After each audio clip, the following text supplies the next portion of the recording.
Okay, my name is Andy Chambliss. And the reason that I'm telling you this story is that I feel like God is compelling me to tell it. And so this is how I'm going to do it. Apparently, every day I'm going to give you a little piece of information so that you can know what it is that I'm supposed to be here on earth doing. I'm supposed to help other people overcome their problems with addiction. God has given me a new chance at life, and there's just so many different aspects of this. You know, I mean, I've always been a nice person. I've always been good to my environment. Sometimes I'm overly good. You know, it's like I put forth the effort, and sometimes I put forth too much of the effort, and I take away from myself even when I shouldn't be. But I'm going to give you a little information tonight. This is going to make you think, God, man, what happened to this dude? You know, life is a beautiful thing. And God has given us the ability to start over every day. You know, it's a reboot, if you will. Every time you go to sleep, wake up, there you are. It's a whole nother day. And today I choose to use my day wisely. You know, because when it's all said and done with, we have a certain number of days that we're on planet Earth. And if we're not willing to trade what we've done in a day's time for a day, then we haven't done anything.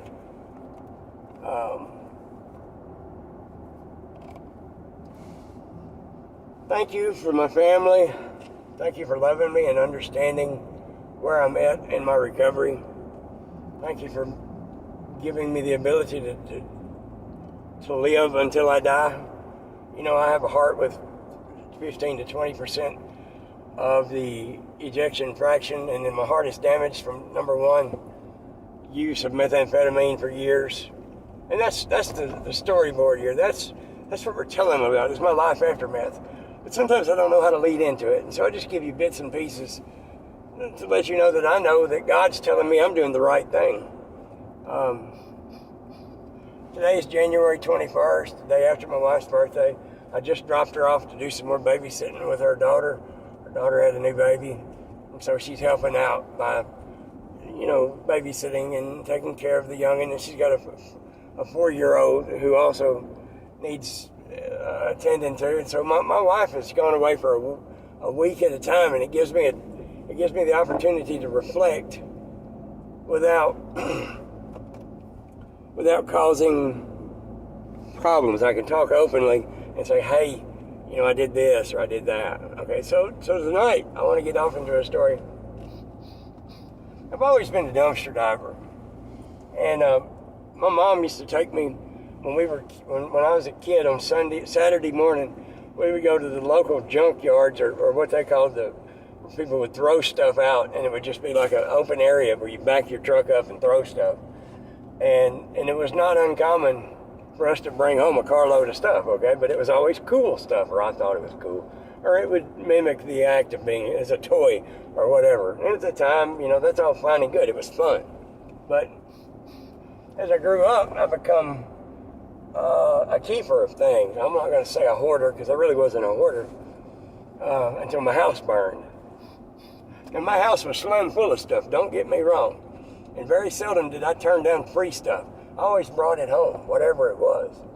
Well, so I'm in El Dorado going through this pile of trash in front of this house, and I can tell that somebody has been evicted or whatever. You know, you can tell they got moved out because there's 20 bags of trash on the sidewalk by the road. And it was obvious what had happened.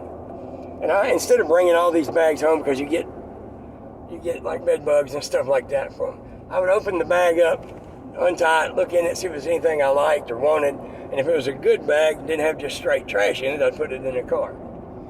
Well, I was going through this trash, and I found something that I thought was really cool. And it was half of a Rubik's Cube. But it wasn't a real Rubik's Cube. It was one of those kids' Rubik's Cubes. Well, the part of it that I thought was cool was, it was interlocking. It had 4 pieces to it. So I found it on, sorry, going dark. I found it on a Friday or a Saturday. And so I bring it home, and I look for the rest of it in the other bags of trash while I was there, and I never could find it. Well, it was kind of aggravating me because I really wanted the whole thing. You could tell it was 4 obvious pieces to this Rubik's Cube. And anyway, about a month later, I'm digging through some trash on the side of the road in Hampton. And believe it or not, I found the other pieces to this Rubik's Cube in the trash there. And I thought, how ironic is that? So I've told that story a half a dozen times to people. And they're like, there's no way, you made a mistake. I said, no, that's not a mistake. It happened like that. I found the other pieces that were missing to the Rubik's Cube in the trash that was in Hampton. I kid you not. So my wife and I was talking about it, and she said, well, maybe it's a sign from God. Worst case scenario, maybe you're doing the right thing, and that's God's way of letting you know you're doing the right thing. Okay, well, so I'm dumpster diving, and I find the pieces of the Rubik's Cube, and I just find that to be too much of a coincidence. So I pray about it, and I pray to God. I'm like, God, help me out here. This is not making sense to me, And then I got that overwhelming sense of you're doing the right thing, so I'll let it go. And I continued my dumpster diving. All right, so I make a list of stuff the next day or so. Whenever we need to get at Walmart, we need baby wipes, we need nasal spray, Afrin or whatever. Need some duct tape. Need some other thing. We go to Walmart. Okay, the things that they didn't have in Walmart, I kid you not, I found in a dumpster that night.